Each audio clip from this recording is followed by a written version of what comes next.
Here are 4 words and phrases that you should avoid using with your students and with your children at home. The first word is no. When you use the word no over and over again, it often loses its effectiveness and its value. And then you might sound like a broken record every time you have to tell your child no for something, and then it stops working.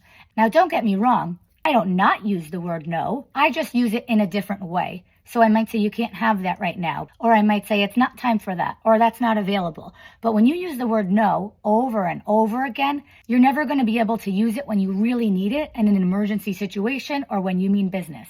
For example, if you have a toddler at home who's on the other side of the room and they accidentally got a hold of something that they're not supposed to have, and you shout, "Grace, no!" But no is not a phrase you use often. That's going to be more effective in stopping them in their tracks, as opposed to if you use the word no over and over again. So when I am denying access to something, I like to use different ways to say it and save no for those emergency situations. And the second phrase that I avoid using with my students and my children at home is, do you understand? Following, giving them an instruction, or if I'm explaining to them why they should not have done something, and then saying, do you understand?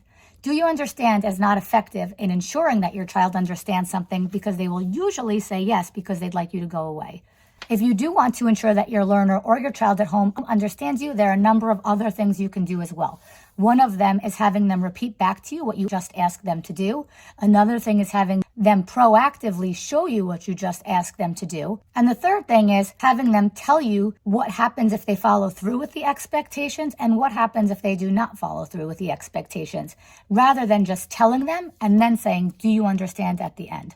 For example, when Sophia walks into my house, if I expect her to put her shoes on the shoe rack, and one day she doesn't put her shoes on the shoe rack, and I go upstairs to her and I say, Sophia, you were supposed to put your shoes on the shoe rack. Next time you come in the house, you have to do that. Do you understand? She's going to say yes, because she wants me to go away right now. So instead, what I might do is say, Sophia, when you come in the house, where are you supposed to put your shoes? She needs to answer me on the shoe rack. And then to take it another step further, I might say, Sophia, show me where you put your shoes when you come in the house, and practice it proactively even when we're not coming in the house, and then reinforce her for doing so. Make sure you're paying attention to those things when they are happening, not just when your child is doing something that you don't want them to do. Always proactively acknowledge the things that they should be doing just because you think they should.